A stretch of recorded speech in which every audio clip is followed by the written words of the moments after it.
In there, standing on the precipice of someplace new, a boarding pass clutched in our sweaty hands like a winning lottery ticket. The smell of jet fuel, a symphony of crackling announcements, the dull roar of distant engines. It's intoxicating, isn't it? That heady mix of anticipation and anxiety.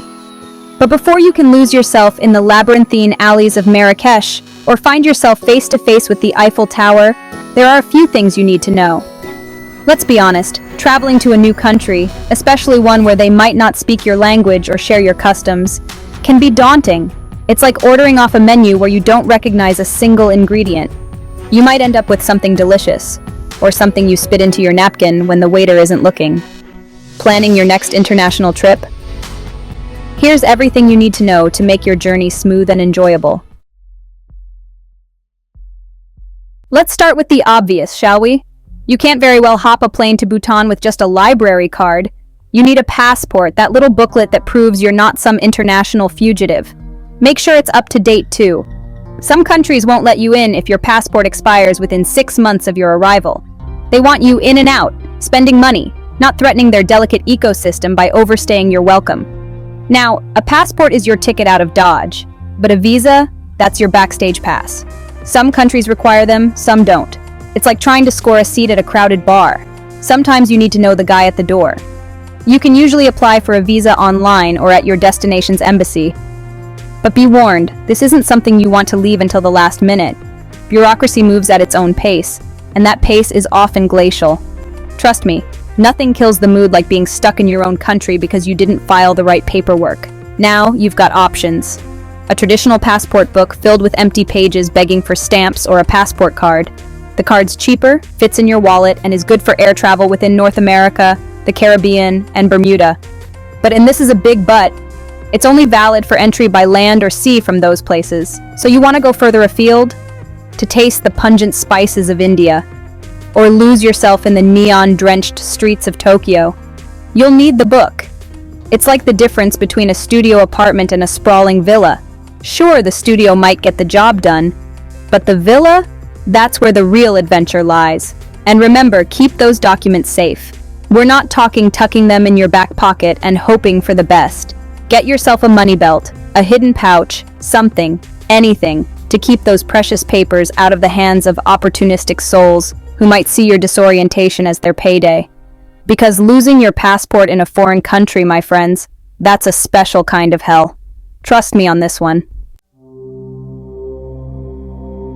All right, you've got your passport sorted, visa secured.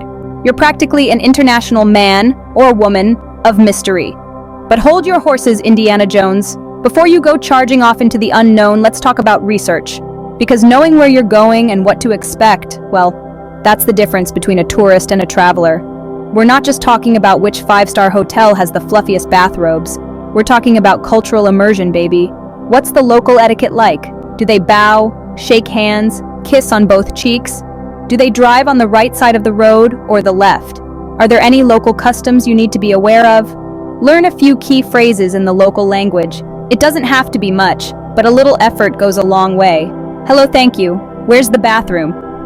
These are your tools of diplomacy, your way of saying, hey, I'm trying here. You'll be surprised how far a little linguistic effort can take you. And for God's sake, download a translation app. You don't want to be that person frantically pointing at a menu, hoping the waiter understands your guttural cries for sustenance. Technology is your friend. Embrace it. Then there's the food, the lifeblood of any good trip. What's the local delicacy? Is it something you eat with chopsticks, your hands, a spork fashioned from a coconut shell? Don't be afraid to step outside your culinary comfort zone. Some of the best meals, the most memorable bites, are the ones that challenge your palate, that make you say, what the hell is this, and can I have some more? And listen, don't just stick to the tourist traps. Venture off the beaten path, talk to the locals, find those hidden gems, those hole-in-the-wall eateries where the food is made with love and generations of tradition. That's where the real magic happens. Remember, travel is about more than just checking things off a list. It's about opening yourself up to new experiences, new cultures, new ways of seeing the world. All right, now that you've got the lay of the land, let's talk about getting you there. Booking flights. The bane of every traveler's existence. But it doesn't have to be a battle royale for the cheapest seats. First things first, Timing is everything. You want to fly on a Tuesday afternoon in February? Be my guest. You'll practically have the plane to yourself. But trying to snag a flight the Friday before Christmas? Well, you better be prepared to sell a kidney or two. And don't even get me started on airlines. Budget airlines, legacy carriers, low-cost long-haul. It's enough to make your head spin. Do your research, compare prices, read the fine print. Because that amazing deal might turn out to cost you an arm and a leg once they tack on all the extra fees for baggage, seat selection, and breathing the recycled air. Now, I'm not saying you need to fly first class every time. Sometimes the cramped quarters of economy are part of the adventure. But if you can swing it, treat yourself to a little luxury. A little extra legroom, a glass of champagne, a hot towel that doesn't smell like a gym sock. These are the small pleasures that make travel bearable. And once you've booked those flights, print out your confirmations. Technology is great, until it's not. Dead phones, spotty Wi-Fi, these are the enemies of the unprepared traveler. So be smart, be prepared, and for God's sake, pack some snacks. Because airport food, let's just say it's not winning any Michelin stars. Okay, you've landed, you've cleared customs, you haven't lost your passport. Congratulations, you've officially made it. Now, the real adventure begins, navigating a foreign city. But don't worry, it's not as daunting as it seems. First things first, ditch the taxi line. Unless you enjoy getting ripped off or stuck in traffic that would make a saint weep, that is. Most major cities have public transportation options that are cheap, efficient, and a great way to get a feel for the city. The subway, the metro, the underground, whatever you call it. It's your ticket to urban exploration.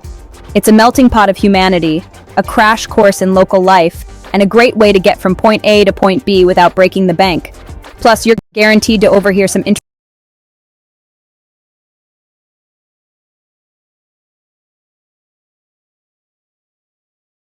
contact. Then there are buses, those lumbering behemoths that snake their way through city streets. They might not be glamorous, but they're reliable, and they'll get you where you need to go. Plus, they offer a panoramic view of the city, unlike the subterranean world of the subway. And if you're feeling adventurous, hop on a bike. Many cities have bike-sharing programs, and it's a great way to see the sights at your own pace. Just remember to wear a helmet and brush up on your traffic laws. The last thing you want is a run-in with a local taxi driver who thinks traffic lights are merely suggestions. And for those times when you need to get somewhere fast, there's always ride-sharing apps. They're ubiquitous, they're convenient, and they'll save you from trying to hail a cab during rush hour. But whatever mode of transportation you choose, remember to be aware of your surroundings. Keep your wits about you, your valuables close, and don't be afraid to ask for directions if you get lost. Let's talk lodging. You've spent all day exploring, soaking up the local culture, and stuffing your face with exotic delicacies. Now you need a place to crash, to recharge, to dream of all the adventures tomorrow holds. But with so many options, it can be overwhelming. Hotels, hostels, guest houses, Airbnb, the choices are endless. But don't just blindly book the first place you see. Consider your needs, your budget, and your tolerance for snoring roommates. If you're on a shoestring budget, hostels are a great option. They offer dorm-style rooms, communal kitchens, and a chance to meet fellow travelers from around the world. Just be prepared to share a bathroom with strangers and invest in some earplugs. Trust me on that one. Looking for something a little more private? Guest houses offer a cozy, intimate alternative to hotels. They're often family-run, full of character, and come with a complimentary breakfast. Plus, you'll get insider tips from the locals, which are worth their weight in gold. And then there's Airbnb, the disruptor of the lodging industry. You can find everything from a shared room in a hip neighborhood to a sprawling villa overlooking the Mediterranean. Just be sure to read the reviews carefully and manage your expectations. That charming rustic cottage might turn out to be a dilapidated shack with questionable plumbing. But regardless of where you choose to rest your weary head, remember this. It's not about the thread count of the sheets or the view from your window. It's about having a safe, comfortable, and convenient base camp for your adventures. All right, let's talk about everyone's favorite topic, packing. Packing for an international trip can feel like trying to solve a Rubik's Cube while riding a unicycle. How do you fit everything you need into a suitcase the size of a bread box? First things first, ditch the what-if mentality. You're not going to need 5 pairs of shoes, 3 hats, and that sequin dress you haven't worn since college. Pack light, pack smart, and pack for the unexpected. Roll your clothes instead of folding them. It saves space and minimizes wrinkles. Pack versatile items that can be dressed up or down. And don't forget a lightweight scarf or pashmina. It can double as a blanket, a head covering, or a fashion statement in a pinch. Now let's talk about customs. Those gatekeepers of international travel, the ones who decide whether your souvenirs make it home with you. Every country has its own set of rules and regulations about what you can and cannot bring across their borders. Do your research, declare everything, and don't even think about smuggling in that salami you bought at the local market. Trust me, it's not worth the hassle. And for God's sake, leave the firearms at home. Unless you're a trained assassin, you won't need them. And remember, when it comes to currency, it's best to exchange a small amount before you go, and then use ATMs or credit cards once you arrive. Just be sure to notify your bank of your travel plans to avoid any unwelcome surprises. Let's face it, airport security is nobody's idea of a good time. The endless lines, the invasive pat-downs, the constant fear that you've accidentally packed a forbidden tube of toothpaste, it's enough to make you want to swear off travel altogether. But what if I told you there's a way to bypass the chaos, to glide through security like a VIP? Enter the world of expedited security screening programs, your ticket to a stress-free airport experience.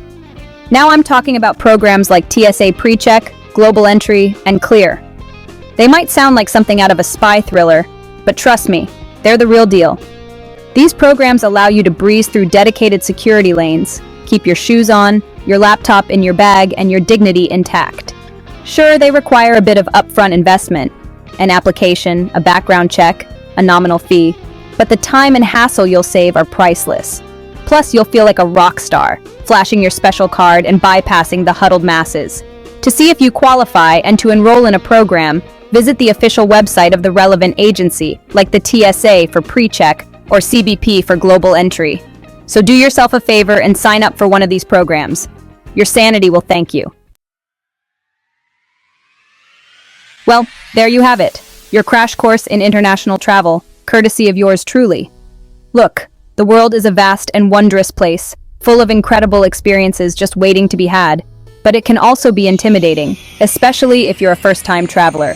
But remember, the key is to be prepared, be open to new experiences, and don't be afraid to embrace the unknown. Because it's in those moments of uncertainty, of stepping outside your comfort zone, that the real magic happens. With these tips, you're all set for a hassle-free international adventure. Safe travels!